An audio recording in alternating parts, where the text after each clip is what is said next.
నమస్తే, welcome to పొలిటెంట్ health. మీకు జుట్టు రాలుతుందా? మార్కెట్లో దొరికే ఏవేవో హెయిర్ ఆయిల్స్ వాడి మీ సమస్యకు పరిష్కారం దొరకక తలలు పట్టుకుంటున్నారా? అయితే మీ సమస్యలకు సరైన పరిష్కారం చెప్పడానికి, మంచి చిట్కాలు తెలియచేయడానికి ఈరోజు మనతో పాటు ఉన్నారు doctor Lakshmi, Ayurveda specialist. Doctor గారిని అడిగి ఇప్పుడు మరిన్ని విషయాలు తెలుసుకుందాం. నమస్తే మేడం. మేడం, ఈ మధ్యకాలంలో జుట్టు సమస్యలు చాలా అధికంగా ఉన్నాయి. అంటే జుట్టు రాలిపోవడం కావచ్చు, తెల్ల జుట్టు కావచ్చు, దానికి ప్రత్యేకంగా హెయిర్ క్లినిక్స్ కూడా బయట కనిపిస్తున్నాయి. అసలు ఈ సమస్య ఎందుకు ఇంత పెరిగిపోవడానికి కారణం ఏంటి? అండ్ ఆయుర్వేదంలో ఈ సమస్య నుంచి బయటపడడానికి ఏమైనా చిట్కాలు ఉన్నాయా? లేదంటే ఎలాంటి పద్ధతులు పాటిస్తే జుట్టు రాలకుండా ఉంటుంది? యాక్చువల్లీ మనకి ఈ మధ్య బోర్ వాటర్ ఒకటి, బాగా క్యాల్సిఫైడ్ వాటర్ ఒకటి వస్తున్నాయి. మనము డిపోజిషన్ అనేది బాగా తెలుస్తుంది. ఈవెన్ బాత్రూమ్స్లో అలా చూసినా కానీ ఎక్కువ గార పట్టేసినట్లు అయిపోతున్నాయి. ఇది ఏంటి అంటే బోర్ వాటర్ వల్ల. సో క్యాల్సిఫైడ్ వాటర్ ఎక్కువ వస్తున్నాయి కాబట్టి సో హెయిర్ ప్రాబ్లమ్స్ కూడా వస్తున్నాయి అనేది ఒక ఒక థింగ్ అనమాట. ఒకటి వస్తున్న నోషన్స్ అనమాట. పాతకాలంలో మనం బావి నీళ్ళు వాడేవాళ్ళం స్నానాలకి, వాటికి మంచినీళ్ళే మోస్ట్లీ ఉండేవి. ఇప్పుడు పొల్యూషన్ అయిపోయింది, అండర్ డ్రైన్ వాటర్ కూడా పొల్యూటెడ్ అయిపోయినాయి. సో దీనివల్ల ఏంటంటే ఎక్కువ సమస్యలు వస్తూ ఉన్నాయి. సో హార్డనింగ్ తీసేలాగా ఇప్పుడు ఇన్స్ట్రుమెంట్స్ కూడా వచ్చున్నాయి. కొన్ని ట్యాప్స్కి అటాచ్ చేసేస్తే సో హార్డ్ వాటర్ కాకుండా నార్మల్ వాటర్ వస్తున్నాయి. సో అలాంటివి యూజ్ చేస్తూ ఉన్నారు అనమాట. ఇప్పుడు ఇవి కాకుండా మనకి హెయిర్ లాస్ అనేది ఎంత అవే వాటర్ మిగతా వాళ్ళు కూడా వాడుతున్నారు కదా, వాళ్ళకి హెయిర్ లాస్ అవ్వట్ల, నాకు ఎందుకు అవుతుంది? సో ఇది సెకండ్ సమస్య. ఇక్కడ మనకి చూసుకున్నప్పుడు ఏంటంటే డైట్ అనేది మెయిన్ ఇంపార్టెంట్ అండి. హెయిర్ రూట్లో నుంచి జుట్టు రావాలి. నువ్వు పైన ఎంత పూసినా కానీ లోపల ఫాలికల్ ఏదైతే ఉందో ప్రతి ఫాలికల్కి ఒక్కొక్క దగ్గర ఒక హెయిర్ వస్తుంది. ఒక ఫాలికల్ నుంచి 2-3 హెయిర్స్ కూడా వస్తాయి కొంతమందికి అనమాట. సో థిక్నెస్ అనేది కూడా అక్కడ కూడా ఉంటుంది అనమాట. సో ఇవి ఒకటి ఫ్యాక్టర్ ఉంటుంది. లోపల నుంచి మనకి న్యూట్రిషన్ ఇవ్వాలి. సో ఒక హెయిర్ రూట్ అనేది పెరగాలి అంటే దానికి ఎంత న్యూట్రియంట్స్ మనం ఇస్తున్నాం అంటే బ్లడ్ సప్లై ఎంత మంచిగా అవుతుంది అనేది కూడా ఇంపార్టెంటే.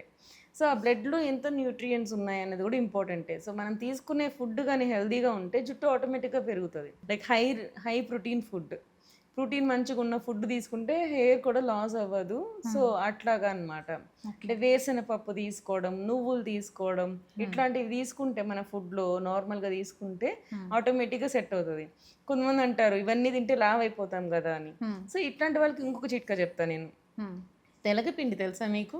తెలుసు మేడం. తెలగపిండి ఏంటి, మనకి నువ్వులు ఏదైతే ఉందో నువ్వులు కానీ నువ్వులు తెలగపిండి వస్తుంది, వేరుశనగపప్పు తెలగపిండి ఉంటుంది అనమాట. సో మనం నువ్వులు ఎప్పుడైతే ఆడించుకున్నప్పుడు ఆయిల్ అంతా తీసేసి ఏదైతే పిప్పి వస్తుందో దట్ ఈస్ తెలగపిండి. సో దాన్ని మనం ఏంటంటే అది హై ప్రోటీన్ విత్ లో ఫ్యాట్. సో ఇది బెస్ట్ ఫుడ్ అనమాట. సో ఆయిల్ అంతా తీసేసి ఆ తెలగపిండిని ఫుడ్లో ఇంట్రడ్యూస్ చేసుకున్నందువలన ఈ హెయిర్ మంచిగా పెరుగుతుంది, మీ బాడీ కూడా వెయిట్ పెరగదు. సో రెండింటిని బ్యాలెన్స్ చేసినట్లు అవుతుంది అనమాట.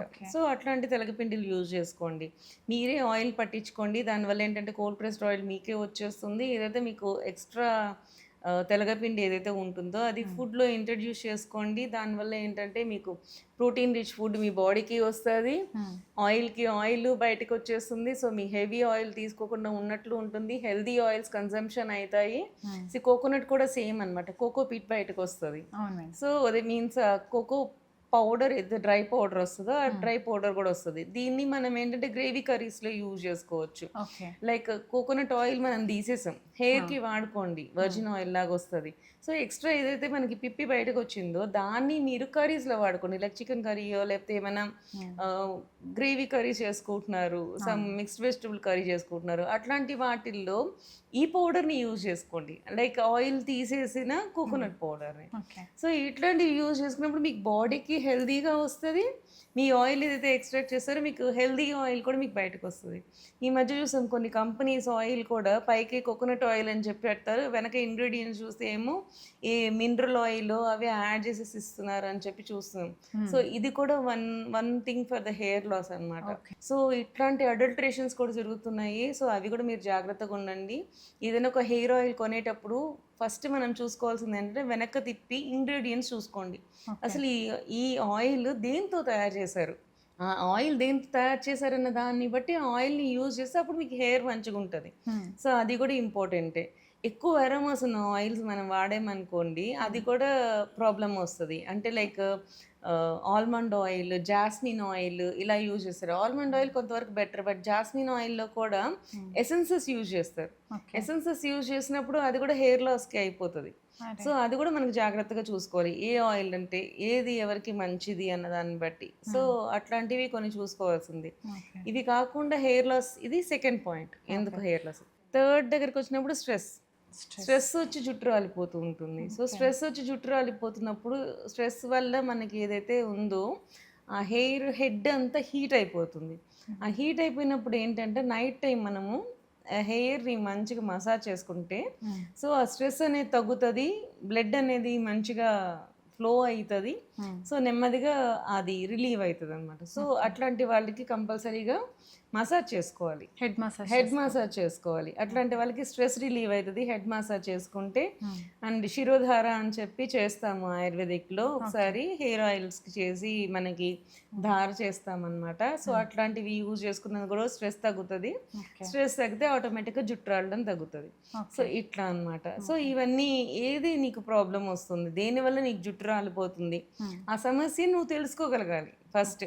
సో ప్రతి ఒక్కటి ఒక సేమ్ కాజ్ ఉండకపోవచ్చు. ఇప్పుడు నేను హౌస్ వైఫ్ని, నాకు జుట్టు రాలిపోతుంది, ఎందుకు, నాకేం స్ట్రెస్ లేదు, నాకు ఎక్కడ ప్రాబ్లం వస్తుంది, నేను సరైన డైట్ తీసుకోవట్లేదు. సో అట్లాంటప్పుడు నేను ఏం చేయాలి? సో నీ కాజ్ ఏంటి తెలుసుకొని, నీ జుట్టు రాలడానికి కాజ్ తెలుసుకొని దాన్ని బట్టి ఏమి వాడాలి చేసుకుంటే హెయిర్ లాస్ అనేది తగ్గుతుంది. ఓకే, కొంతమంది ఇన్ఫ్లుయెన్సర్స్ చెప్పినట్టుగా ఇంట్లోనే తయారు చేసుకోండి అని అంటారు. అట్లా తయారు చేసుకుంటే వర్క్ అవుతుంది అంటారు? యాక్చువల్లీ చాలా మంది నేను అబ్జర్వ్ చేశాను. సో మనం ఇంట్లో చేసుకున్నంత వరకు ఏం చేసుకోవచ్చు, కొన్ని వంటివేర్లు, కొన్ని మెంతులు అండ్ వట్టివేర్లు. ఎందుకంటే మనకి సన్కి ఎక్స్పోజ్ అవుతాం, తలని ఫస్ట్ ముందు వేడి వచ్చేస్తుంది, జుట్టు ఎక్స్పోజ్ అవుతుంది కాబట్టి. అందుకే ఎండలో 2 నిమిషాలు తిరగగానే తలలోంచి వేడి వస్తుంది, జుట్టు కూడా వేడి అయిపోయినట్లు అనిపిస్తుంది. అట్లాంటి వాటికి ఉపశమనం కోసం వట్టివేర్లు. ఈ మెంతులు యాడ్ చేస్తాం. మెంతులు ఎందుకు యాడ్ చేస్తాము? డాండ్రఫ్ వచ్చేస్తుంది చెమట వల్ల. సో చెమట అలానే ఉండిపోయి ఆరకపోకుండా ఉండడం వలన ఈ ఫంగల్ ఇన్ఫెక్షన్స్ వచ్చి, బ్యాక్టీరియల్ ఇన్ఫెక్షన్స్, ఫంగల్ ఇన్ఫెక్షన్స్ వచ్చి దానివల్ల ప్రాబ్లమ్స్ వస్తాయి. సో దానికి మనం మెంతులు యాడ్ చేస్తాం. సో మందార పూలు యాడ్ చేసిన వల్ల ఏంటంటే కూలింగ్ ఎఫెక్ట్ వస్తుంది. సో హీట్ వల్ల ఏదైతే ఉందో ఆ హీట్ని కూలింగ్ ఎఫెక్ట్ దీనికి వట్టి వేర్ల కాంబినేషన్ లాగా మందారం కూడా వస్తుంది. హెయిర్ కలర్ కూడా మంచిగా అవుతుంది అనమాట. సో ఇవి కరివేపాకు ఏంటంటే మనకి న్యాచురల్ బ్లాక్నింగ్ అనేది రావడానికి యూజ్ చేస్తామన్నమాట. దాంట్లో మంచి ఐరన్ కంటెంట్ ఉంటుంది కాబట్టి అబ్జర్షన్ జరుగుతుంది కాబట్టి ఈ 4 కాంబినేషన్ హెయిర్ ఆయిల్ వరకు ఎవరు చెప్పినా సేఫర్. ఇవి కాకుండా కొంతమంది గుంటకలగరాకు వేసేసేయండి మంచిగా జుట్టు పెరుగుతుంది, ఇట్లాంటి ఆయుర్వేదిక్ హెర్బ్స్ అయితే ఉన్నాయో, అంటే నీలి ఆకు అని దొరుకుతుంది మనకి. రోజ్మేరీ కూడా చెప్తారు మేడం. రోజ్మేరీ కూడా చెప్తారు. రోజ్మేరీ అసలు మన దగ్గర డ్రగ్గే కాదు, మన ప్లాంటే కాదు. అది ఎక్కడో ఫారెన్లో వాళ్ళు వాడితే వాళ్ళకి మంచిగా అయింది కాబట్టి మనం కూడా యూజ్ చేస్తున్నాం. మినాక్సిడిల్తో ఈక్వలెంట్ అవుతుంది. 90% ఆఫ్ రీసెర్చర్స్ అన్నీ హార్వర్డ్ యూనివర్సిటీ, అమెరికాలో చేసిన రీసెర్చ్ అన్నీ మన మీద రుద్దుతారు. సో వాళ్ళకి అక్కడ క్లైమేట్ ఎలా ఉంటుంది, వాళ్ళకి కోల్డ్ క్లైమేట్ ఉంటుంది మోస్ట్లీ. సో అట్లాంటి వాళ్ళకి అది వాడితే అది మంచిగా అయింది అని చెప్పారు కాబట్టి అదే నీవు ఇంట్రడ్యూస్ చేస్తే నీకు సేమ్ ఎఫెక్ట్ వస్తుంది అనడానికి ఏం లేదు. ఓకే, యాడ్ చేసుకో, బట్ దానివల్ల వండర్స్ వస్తాయి, మిరాకిల్స్ వస్తాయని ఏం ఆలోచించాల్సిన అవసరం లేదు. అట్లా అనమాట. సో అది యాడ్ చేసుకున్నందువల్ల ప్రాబ్లం అయితే లేదు, బట్ రోజ్మేరీ ఆయుర్వేదంలో చెప్పలేదండి. సో ఇది ఏంటంటే హర్బల్ లాగా వెళ్ళిపోవచ్చు, యాడ్ చేసినందువల్ల తప్పేం లేదు, ఎందుకంటే రీసెర్చర్స్ చెప్పున్నాయి. So this rosemary oil is equivalent effect with minoxidil అని చెప్పి. మినాక్సిడిల్ అంటే హెయిర్ గ్రోత్ కి యూజ్ చేస్తుంది అనమాట. సో అంత ఎఫెక్ట్ వస్తుంది అని చెప్పున్నాయి కాబట్టి అది కూడా యాడ్ చేసుకోవచ్చు. రైస్ వాటర్ యూజ్ చేస్తే కూడా హెయిర్ గ్రోత్ వస్తుంది? హెయిర్ గ్రోత్ రాదండి. రైస్ వాటర్ ఎక్కడ అంటే మీకు డ్రైనెస్ ఆఫ్ ది హెయిర్ ఉంటుంది కదా, అట్లాంటి వాళ్ళకి జుట్టు పల్చబడిపోతుంది, వాల్యూమ్ ఉంటుంది. అంటే మీన్స్ ఎన్ని కౌంట్ లెక్కేసుకున్నాం అనుకోండి, కొన్ని ల్యాక్స్ ఆఫ్ హెయిర్ ఉండాలి అనుకున్నప్పుడు కౌంట్ లెక్కేసుకున్నప్పుడు కొంతమందికి అంతే కౌంట్ ఉంటుంది, బట్ థిక్గా అనిపిస్తుంది, కొంతమంది తిన్గా అనిపిస్తుంది. నాకు సాఫ్ట్ సిల్కీ హెయిర్ అంటూ ఉంటారు చూసారా, అట్లాంటి వాళ్ళకి ఆ సిల్కీనెస్ కోసం ఇచ్చేది రైస్ వాటర్. అంతేగాని rice water doesn't make your hair use అవ్వదు. Rice water gives the texture good. Okay, మీ హెయిర్ ఏదైతే టెక్స్చర్ ఉందో మాస్క్ టైప్ అంటారు, మాస్క్ టైప్ అండ్ సిల్కీగా ఉంటుంది, టెక్స్చర్ వస్తుంది.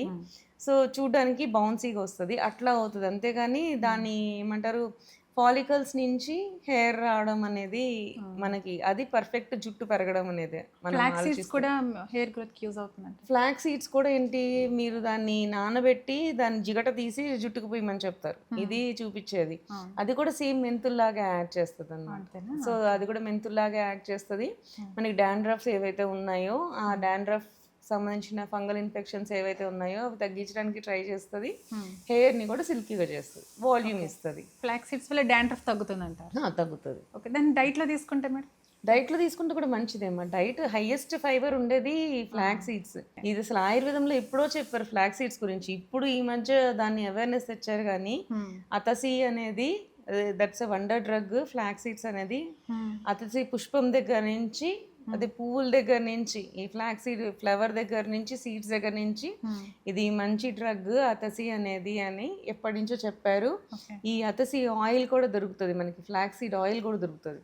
ఈ ఫ్లాక్ సీడ్ ఆయిల్ వల్ల వెయిట్ రెడ్యూస్ అవుతారు. సో ఏదైతే ఫుడ్లో యూజ్ చేసుకుంటే అండ్ బాడీకి కూడా చాలా మంచిది అని చెప్పి ఆయుర్వేదంలో చరక సంహితలో క్లియర్గా చెప్తారు, అతిశీ తైలంని మధుమేహంలో యూజ్ చేయండి అని చెప్పి. బట్ యాక్చువల్లీ ఏంటంటే అది కొంచెం ఘాటుగా ఉంటుంది ఆయిల్ అనేది, ఫ్లాక్ సీడ్ ఆయిల్ అనేది ఫుడ్లో మనం వేడి చేసి తినలేమన్నమాట. అది కాంబినేషన్ వేసినా దాని టేస్ట్ ఏదైతే ఉందో హాట్ టేస్ట్ వస్తుంది. హాట్ టేస్ట్ని యాక్సెప్ట్ చేయలేము మనం. సో కొన్ని ఫుడ్స్కి మనకి తాలింపు లాగా యూజ్ చేసుకోవచ్చు. లైక్ చిక్కుడుకాయలు చేసుకుంటున్నాము, బీరకాయ చేసుకుంటున్నాము. సో అలాంటి వాటికి ఏంటంటే కొంచెం ఆయిల్ వేసి తాలింపు వేసేసి ఈ కాంబినేషన్ చేస్తే తీసుకోవచ్చు. బట్ అది డీప్ ఫ్రైస్కి పనికిరాదు. అసలు ఒబేసిటీ కంటేనే డీప్ ఫ్రైస్ మనం చెప్పము. సో కొన్ని ఫుడ్స్కి మాత్రమే ఈ అతిశీ తైలం అనేది యూజ్ చేసుకోవచ్చు అన్నమాట. ఓకే, సో అట్లా ఉంటుంది, యాస్ట్రింజెంట్ ఉంటుంది, చాలా ఘాట్ ఉంటుంది, మనం ఎక్కువ తీసుకోలేం దాన్ని అట్లా. మేడం, ఈరోజు చాలా మంచి ఇన్ఫర్మేషన్ నేను తెలుసుకున్నాను మీ ద్వారా. అంటే హెయిర్ ఫాల్కి కేవలం హెయిర్ ఆయిల్స్ యూస్ చేస్తే సరిపోతుంది, లేదంటే ఏమైనా ఎగ్ వైట్ అలాంటివి పెట్టుకుంటే సరిపోతుంది అని చాలామంది అనుకుంటుంటారు, చాలా ప్రయత్నాలు చేస్తుంటారు. కానీ నేను కూడా అలానే అనుకున్నాను. కానీ ఇంటర్నల్గా ఫుడ్ ద్వారానే మనం హెయిర్ ఫాల్ని తగ్గించవచ్చు, అలాగే తెల్ల జుట్టు కూడా ఎలాంటి పద్ధతులు పాటించాలి అనే విషయాలు చాలా క్లియర్గా ఎక్స్ప్లెయిన్ చేశారు. ఈరోజు నాకు చాలా మంచి ఇన్ఫర్మేషన్ తెలుస్తుంది. Thank you so much ma'am. Thank you.